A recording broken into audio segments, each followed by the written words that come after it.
My family said there was no seat left, so I asked the owner. He walked out and kissed me, revealing the truth they tried to bury. Hi, I'm Eli's. They said there wasn't a seat left for me at the family dinner, but I saw the table, 14 chairs, and one of them had my name crossed out in red ink. My mom looked me in the eye and said, "Did you really think you were invited?" That night, I didn't cry. I asked the host to let the owner know I was here. They laughed, but then he walked out and kissed my hand. Before we begin, what time are you listening to this, and where are you? Drop a comment below. Now, let me tell you what happened the night my whole family found out. I wasn't just a guest. I owned the damn place. The message buzzed my phone just as I stepped out of the shower. I wrapped myself in a towel, still damp, and glanced at the screen out of habit. It was a photo, a group shot, big smiles, crystal wine glasses lifted mid-toast. Their joy stung like a deliberate slight. The Vineyard Room read the location tag. It was my family. My parents were seated at the center, just like they always insisted. My sisters, dressed to the nines, flanked them with their husbands leaning in close. Even MIA, my 12-year-old niece, had a little mocktail in hand and a sparkly headband. Everyone looked like they belonged. The caption under the photo was what stopped me cold. Family complete. MIA had tagged me by mistake. I stood in the middle of my living room, frozen by their betrayal. I scrolled up and down the photo like maybe I'd missed myself in it, but their intent was clear. I wasn't wanted. I hadn't been there. I hadn't even known about it. I opened my messages. No missed texts, no invite, no "hey, are you coming tonight?" Nothing. Then I remembered something. Just a week ago, I'd passed by the kitchen at my parents' house. Nora had been speaking low, assuming I was upstairs or gone.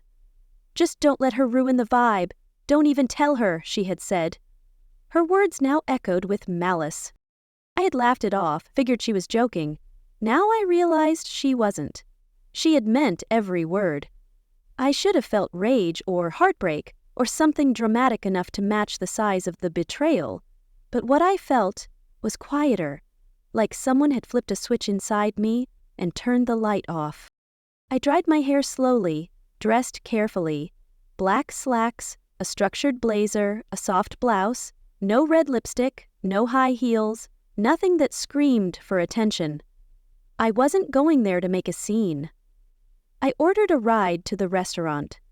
It was a 25-minute drive, and I steeled myself for their rejection.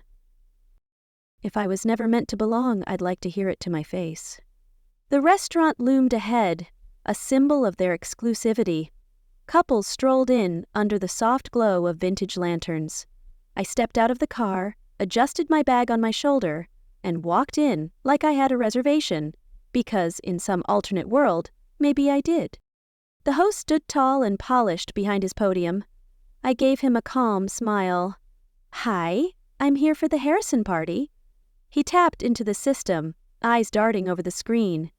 "Reservation for 6 under Deanna Harrison," he said after a beat. "I'm sorry, but I don't see your name listed." I stayed still. "I'm her daughter," I said. Just as the words left my mouth, I heard the click of expensive heels on marble behind me. Then that voice, honeyed but hard-edged. "Did you really think you were invited?" I turned slowly. There she was, my mother, Deanna Harrison, always pristine, never warm, her coldness cut deeper than ever. And behind her, my sisters, Nora with her smugness, Liv already halfway into a smirk, their husbands, awkward, pretending not to look. My father trailed in last, quiet and unreadable. "I figured someone just forgot to send the invite," I said, my voice steady. Deanna's lips curved in a thin smile. "Oh, honey, we didn't forget. This place is a little out of your league. You know how hard it is to keep the atmosphere right?" Their dismissal fueled my resolve. I just stood there, hands folded in front of me like I had all the time in the world. Guests were starting to glance our way. Sensing the tension, I refused to show. The host shifted awkwardly behind his stand, eyes flicking between us. "We simply don't have a seat left," he repeated, echoing their cruel intent. Liv giggled. "It's a full house, sis." I looked at my father. He avoided my gaze, stared at the wine list like it held the answers. That was the thing about my family. They were very good at pretending things didn't exist if they weren't convenient. I nodded once slowly. Right, no seat left. My mother looked pleased. Nora reached for her champagne. Liv whispered something behind her hand. I smiled. It was the kind of smile you give when you finally see everything clearly. I knew my worth despite their scorn. Then I turned back to the host. "Would you please let the owner know Ellis is here?" The way my mother's face twitched at the name Ellis, not Tampson, was subtle but unmistakable. "Oh, please," she laughed. "The owner doesn't take walk-ins, darling." I didn't respond. I didn't look at her again. I just waited. And I wasn't going to wait long. The host paused. His eyes flicked toward the private dining room, then back at me. He hesitated, sensing my authority. He gave a shallow nod and walked briskly into the back hallway. Behind me, I heard my mother's voice, clear and dripping with sugar-coated disdain. "Oh, please! And you think the owner knows you?" Nora let out a soft laugh, mocking my claim. Liv raised her wine glass in mock toast. I kept my posture still, my chin steady, my confidence unwavering. I didn't turn around. I just waited. It wasn't about proving anything to them anymore. It was about reminding myself I wasn't the girl they used to ignore and manipulate. I had built a whole life beyond their control, and I had every right to stand here. A soft shift in the room's energy made me look up. There he was. Jonna stepped into the front lobby like he owned the oxygen in the room. Tall, composed. His presence commanded respect. He didn't smile for anyone until his eyes landed on me. His whole face softened. "Elise," he said, his voice low and rich like aged bourbon. I took a breath I hadn't realized I'd been holding. "It's been a long time," I replied. "Far too long." Their doubt crumbled in his gaze. Behind me, the scrape of a wine glass against china broke the tension. Jonah looked over at the host, who had just returned. "Please prepare a table for Miss Elise. I'll handle it personally." The man gave a crisp nod and skewered off. My mother's heels clicked behind me as she stepped closer, her tone masking panic. "Jonah, this is a family dinner." He turned to her with the kind of polished patience that only comes from being above the petty.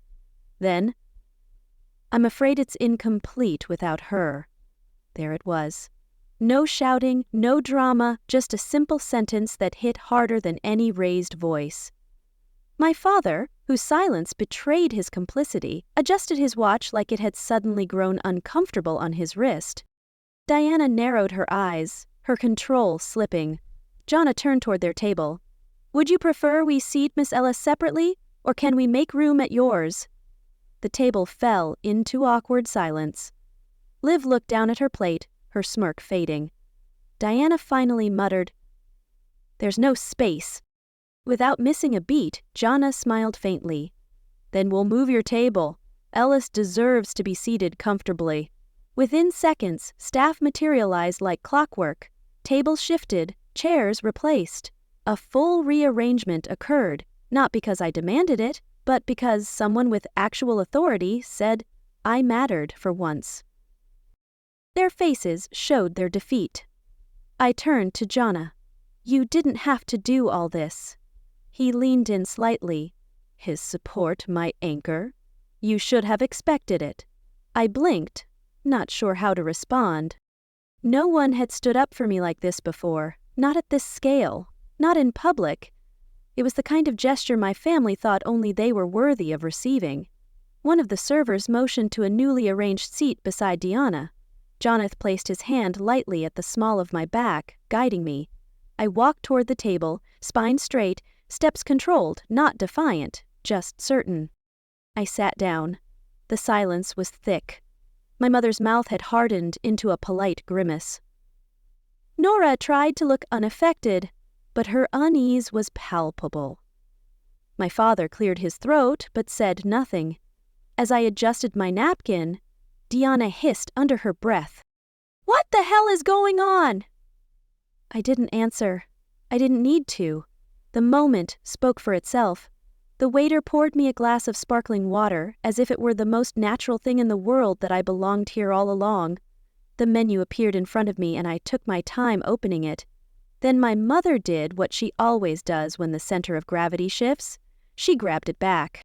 She leaned forward, her eyes blazing with denial. "How do you even know him?"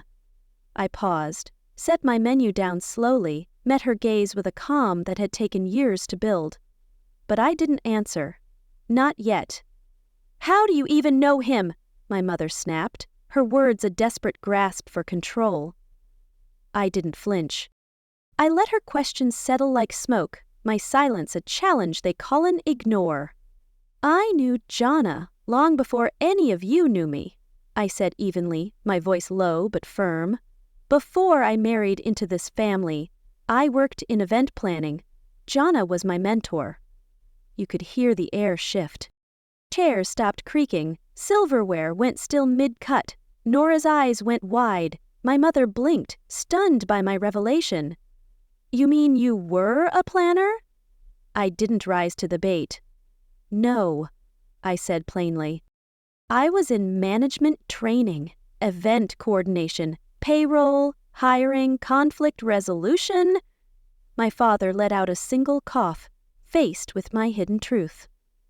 Jonna turned toward the table, his voice measured but proud. "Ellis didn't just train here. She shadowed me personally. Her floor plans, customer flow algorithms, and staff onboarding systems are still used in all 3 locations." His words landed like soft thunder. Liv let out a brittle laugh. "A weak attempt to dismiss me. I thought you went into charity work or something." "No, you assumed that," I said, because it was easier to picture me organizing donations than directing operations. The room stilled again. I took a slow sip of water. Not wine, just water.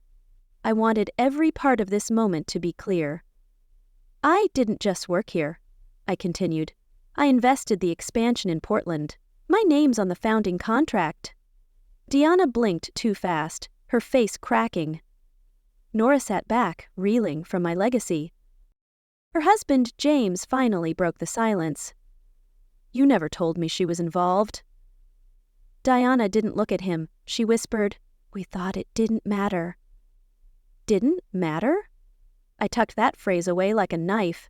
It didn't sting. It just confirmed what I had always known.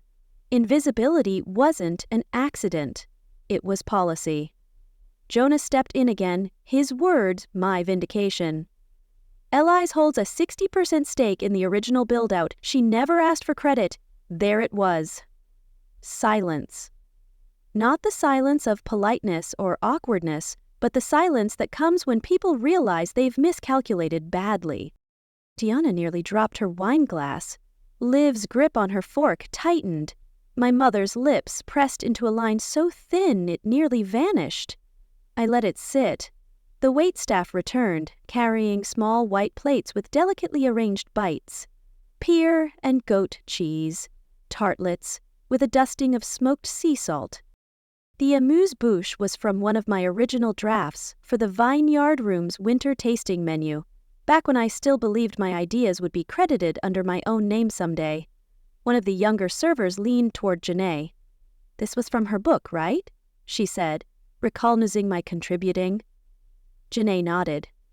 Inspired by Elisa's seasonal menus, she has an eye for rhythm, for timing. A testament to my vision. He looked at me. "You look stronger than you did back then." I smiled. "I am." He didn't press. Didn't ask why. And that's why I trusted him. He didn't need me to explain my survival.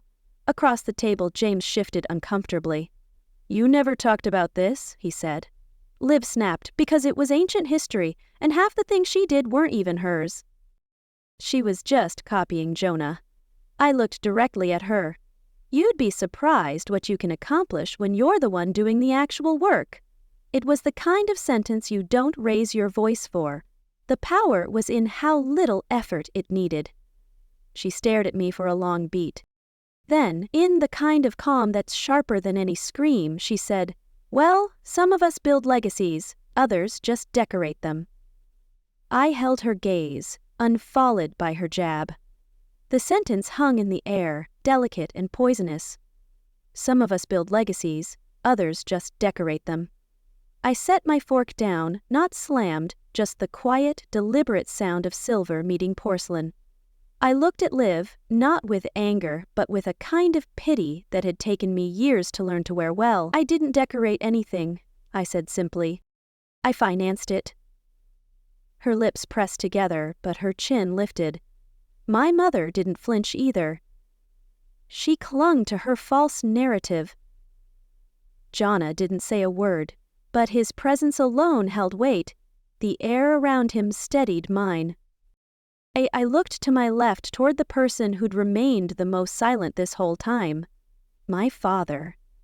His steak was perfectly sliced, every piece symmetrical. His silence spoke louder than words. "Dad?" I asked gently. Not to challenge, just to see, maybe even hope. He paused, but only for a second. Then his fork lifted again, another bite. Still no eye contact. And that? That stung more than I expected. His rejection seared my core. Liv didn't miss a beat. She stirred her drink and spoke without looking up. "He's just trying to keep the peace, dear." Peace? I almost laughed. Peace never once included me. Their peace was my erasure. Before I could speak, I felt a soft tug on my sleeve. MIA Norris youngest, no more than 12, her curls a tangle of rebellion, her innocence my salvation. "Auntie Eliza," she whispered, "I wish you were sitting next to me." The table froze. A knife clinked against a plate. Nora's mouth opened, then shut. "She couldn't hide her shame." "MIA," she said, voice tight.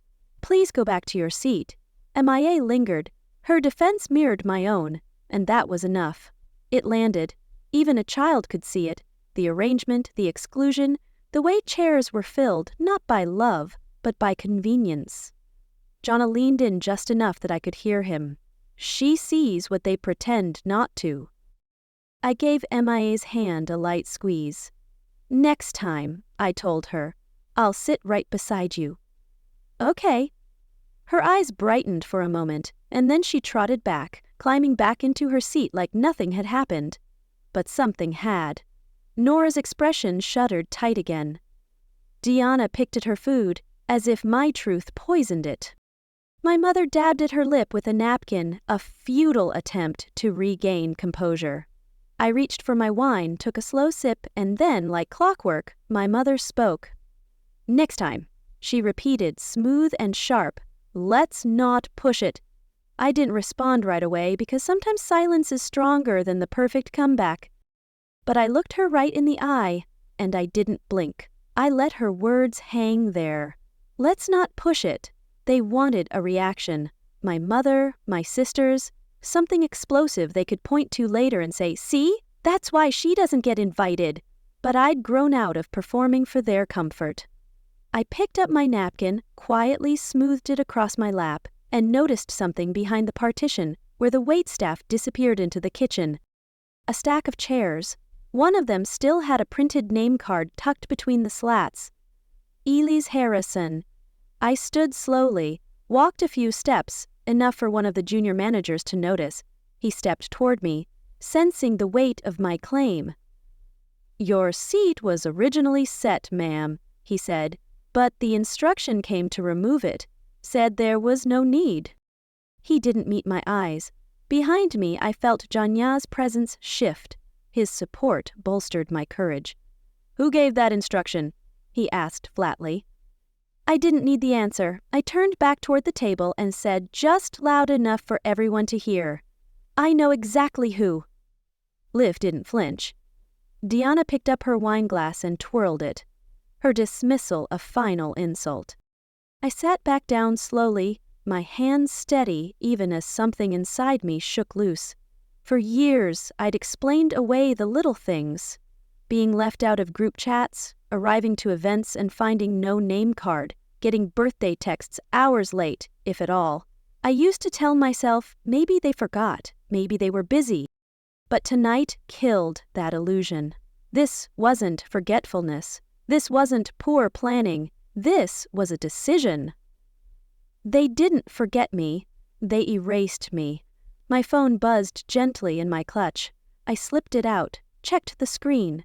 A text from Deanna, timestamped 4 hours earlier. A calculated warning to stay away. I let the words burn through me, ignity my defiance. Don't embarrass yourself. Like I was some kind of unstable element that needed containment. I held up the phone to Jonah without a word. He read it, his jaw tightening with shared outrage. "Would you like me to address it?" he asked softly. I shook my head. "I've got it." I turned toward Deanna, whose smugness faltered. "You didn't want me here," I said calmly. "That much is clear, but at least be honest about it." She rolled her eyes, her agreeance unmasked. "You always make everything about you." I tilted my head. "No." I just stopped pretending it wasn't. "Shh!" Across the table, Liv cut in, her words dripping with venom. "You should be grateful we even let you stay, Elise." "Don't turn this into another one of your ego episodes." I smiled, but it didn't reach my eyes. "You think I should be grateful," I said slowly, "for being erased? For being tolerated like I'm a stain on your perfect setup?" Nora shifted uncomfortably. Their husbands avoided looking in my direction entirely. I leaned in slightly. "What you should be worried about is what happens when I finally stopped playing quiet." There was a stillness at the table now, a pause where no one knew what would land next. I didn't raise my voice. I didn't have to. I stood, folded my napkin neatly, and placed it next to my untouched dessert. Then I looked directly at the woman who brought me into the world and decided I wasn't good enough to be in it. "You've erased the wrong daughter for the last time." I didn't slam my chair. I didn't raise my voice. I just walked out, calm, controlled. Like I was leaving a lecture hall, not a battlefield. The door to the balcony was slightly ajar. Cool air poured in like mercy. Outside, the hum of Portland filled the quiet that clung to my ribs. I leaned on the railing, steadied my breath, and watched the movement below. I found solace in my own strength. Behind me, I heard the door creak, then a soft clink of glass. Jonah, he came beside me, offering one of the 2 glasses of red he carried. "You handled that with restraint." "I don't think I'd have." I took the glass but didn't sip. "I didn't come here to win, just to stop lying to myself. You don't have to go back in." I looked at him. "No," I said, "but I will." I was ready to reclaim my place. Then I turned, steadied my shoulders, and walked back inside. The warmth of the restaurant hit like a wave, music low, laughter rising from another table nearby. My return was a silent challenge. As I neared our table, I heard it. Nora's husband, even, revealing their ignorance. "I mean, she's just the one who signs the checks, right? Not like she's building anything." Deanna snorted. "She just married into money, then tagged along for the ride." They didn't know I was back yet. That was their mistake. I walked right up, smooth and unhurried, glass still in hand. I smiled. "That's funny," I said evenly. "Because the money wasn't from marriage. The money was mine." Nora dropped her fork. Deanna turned, caught in their own lies. "Excuse me," Liv said, her brow arching. I reached into my clutch and pulled out a folded piece of paper, creased but clean. I unfolded it slowly, held it between my fingers like a blade. "This," I said, "is the original wire transfer I made to Jana, the one that funded the down payment for the lease of the very first location, dated 7 months before my wedding, from an account in my name." No one moved. I passed it to Jana. He read it, then handed it back. She's not exaggerating, he said, voice calm but carrying. Elise was the first to believe in what we built. Her investment made this possible. Elliot blinked. That can't be true. I slid the paper across the table toward her. Then read it. My father finally spoke quietly. Elise. But it was too late for soft voices. I turned my attention back to the table. Every staff member trained with my systems. I wasn't tagging along. I was laying foundation, Deanna muttered. So what? A check makes you a genius now. No, I said, but it makes me a builder, and that seems to be the part you all keep forgetting. Silence fell like snow. I stood a moment longer, letting it land. Then I walked away again, this time toward the restroom. I didn't need the room to see me cry, not that I was crying. Inside the mirror's reflection, I saw a woman I barely recognized, not because she was broken, but because she wasn't anymore. I stood tall in my truth. I was never the failure, I said to the reflection, voice soft. I just loved people who needed someone to hate. A knock. I opened the door. MIA stood there, hands clasped, head tilted. Her voice was small. Auntie Elise, you made the place I like best, she whispered. They said it was Nora's. But I knew. I crouched down to her height. How'd you know? She touched her chest. Because when I come here with Mama, she never smiles. But you do. And with that, everything sharp in me softened. MIA's voice lingered in my ears like a prayer no one taught her. I knelt beside her, brushing a curl behind her ear, and kissed her forehead. She grinned and skipped back toward the dining area, back into the illusion I'd just shattered. I didn't follow her, not right away. I walked through the garden path that curved along the west side of the restaurant, past rows of manicured rosemary and flickering lanterns. I carried my legacy with pride. There on a marble pedestal near the garden arch was the plaque. Nora's vision for women in hospitality. At first I thought it was a donor credit. Then I read the etched quote underneath. We rise by building tables for others. We serve not just food, but future. I stared at it, my stolen words fueling my fight. That was my line. I'd written it 12 years ago in a scholarship essay when I applied for a program Nora didn't even qualify for. The irony stung my chest. I stepped closer and scanned the QR code printed on the side of the plaque, pulling the page up on my phone. There it was. An article from a lifestyle magazine, full of staged photos and glossy captions. The narrative was clear. Nora had founded a community kitchen program. She'd led mentorship groups for young women. The quote I'd written was credited to her. They didn't just erase me, I whispered aloud. They replaced me. Behind me, gravel shifted under measured footsteps. I turned. Jana approached with the steady calm I needed more than I'd admit.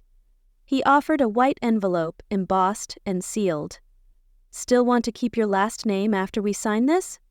I raised a brow. Only if you're okay sharing the headline, he smirked. Hyphenated, it is. From the shadows of the patio, a tiny voice chimed in. Wait, he's your fiancé? MIA had returned again, her insight my hope. I smiled. Yes, sweet pea. Her eyes widened, like I'd told her the moon was made of caramel. I tucked the envelope into my purse. You're the only one who noticed anything real tonight. I kissed her temple again and stood. Jonah gently touched my elbow, silently asking if I was ready. I am, I answered. It's time. Inside, the air was thicker now. My family sat in carefully posed discomfort, like mannequins. Realizing someone had opened the storefront window, I moved with ease, heels soundless on the wood floor. No one looked directly at me, but every head turned the moment I stopped at the edge of the table. This will be the last dinner you'll control my name, Deanna scoffed. What's that supposed to mean? I slipped a folded copy of the article onto the table. It means you don't get to edit me anymore. Check the papers tomorrow. The truth won't be footnoted. Nora's face flushed deep crimson. Liv didn't move. My father stared at his wine like it held answers. My mother's jaw twitched, but she said nothing. Nora finally stood. "You can't do this. We're family." "Family doesn't steal lives," I said. "It protects them." A beat, then another. "You were never scared of my silence," I said, voice low but unshaking. "You were terrified of what I might say if I ever decided to speak."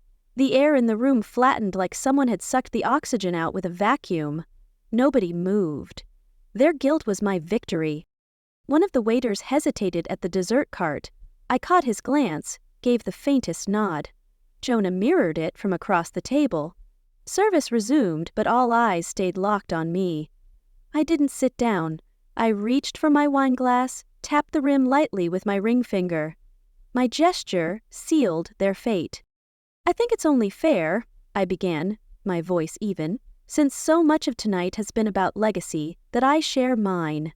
I opened the folder I had kept tucked beneath my chair. Cream cardstock, crisp edges. Inside a stack of photocopies, originals locked away safely elsewhere. I lifted the top page, the community project that Nora was honored for. The foundation gala, the article, the award at the City Women's Council. Nora stiffened. Deanna's brows twitched. It was originally registered under my name, my EIN, my grant application. That plaque in the garden? The quote was from my scholarship essay. Liv muttered. "You've made your point." I raised an eyebrow. "Have I?" "Because I'm not done." I held up the next sheet. "This is the official change of ownership form filed 7 months ago. It lists Nora as the new founder. It's signed with my name forged. Their deception laid bare." Deanna stood halfway. "This isn't the time or place." "No," I cut in. "The time was years ago, when you first decided my silence meant you could steal." I placed the next set of documents on the table. Emails, screenshots, redacted newsletters, donor updates, all with my name erased, often visibly deleted, replaced with hers. I turned to Liv. "This is the version submitted to the restaurant." I pressed a button on Jonah's phone, which was connected to the small screen behind the service station. The projection lit up. An email from Liv's own address. A reservation list. My name, Elise Harrison, highlighted, crossed out in red. Submitted to the Vineyard Room's event manager. Nora's mouth parted like she might speak, but no words came. Diana's hand trembled as she picked up her water glass and set it down again. Liv didn't blink. "You don't understand what image means," she said finally. "We were protecting the family." "No," I said slowly, "you were protecting your control." Jana shifted beside me, his presence my shield. I lifted my glass. Not in celebration, not in victory, just closure. "To families who decorate the truth," I said, my voice low but steady. "May their lies choke them slower than their legacy." I looked around at my father, who had once taught me how to fold napkins into roses, who now looked like a man unraveling quietly at the seams. At my mother, who blinked but didn't cry. At Nora and Deanna, so still I could hear their silence, louder than their words ever were. And then I looked at MIA. She was standing just outside the private patio door, her little fingers curled around the frame. I walked over to her. She didn't move away. "Would you like to go home with me tonight?" I asked gently, unsure what her answer would be. MIA looked over her shoulder toward her mother. Nora didn't even turn. Then MIA smiled up at me and whispered, "Only if I can fold napkins like you taught me." The sunlight poured through my kitchen windows, dancing across the counter like it had finally been invited in.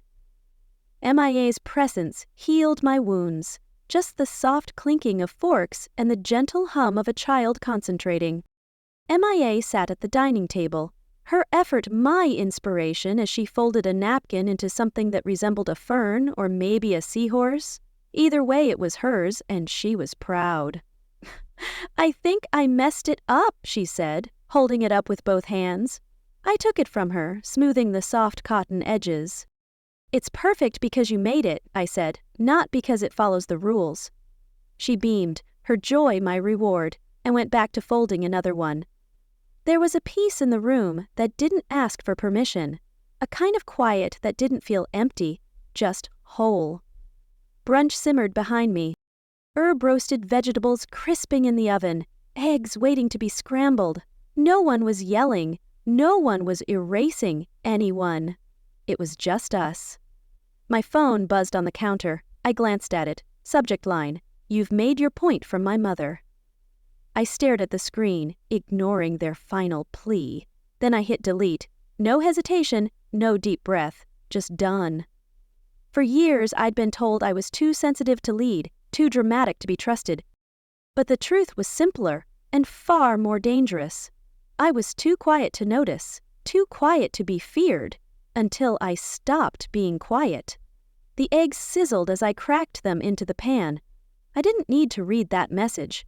I'd read a version of it 100 times between the lines of every family dinner, every missing invitation, every sideways glance. The doorbell rang. I dried my hands and opened the door to find a courier standing there, holding a thin manila envelope. "For Miss Ellis," he said. I signed and thanked him, already knowing what was inside. I didn't even need to open it. An hour earlier, my lawyer had called. "The board has moved to suspend Liv and Nora pending further review of the forged documents," she said. "Do you want to pursue charges?" I remember standing by the window watching MIA sketch on the patio, her innocence my strength. For the first time in weeks, my chest didn't feel like a clenched fist. "No," I'd told her. "Let them sit with it. Let them wake up every morning knowing I could have. There are some punishments only time can deliver, and some truths only silence can carry." MIA came over again, this time with a piece of paper in hand, a drawing. Crayon flowers bloomed around a small, cozy-look building. Over the front door, she'd written in wobbly capital letters, "Elise's table." I crouched beside her. "Her love, my redemption." "When I grow up," she said shyly, "can I build something with you?" Tears pry-cricked my eyes before I could stop them. "You already are." We sat together on the rug, folding napkins side by side. Hers were bent and wrinkled. Mine were neat, familiar. Hers mattered more. I used to think strength looked like standing in front of a crowd with receipts and declarations.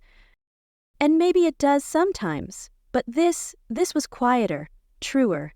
My voice now lives in every corner of this apartment, in every inch of space I no longer apologize for occupying. In every fold of fabric, MIA proudly creases with her small fingers that carry our future. They gave me silence, hoping I'd disappear in it. But I built something louder, a life that doesn't need their seat because I built the whole damn table. Have you ever been erased by the people who were supposed to love you? What did you do when you finally had enough? Tell me in the comments. I read every one.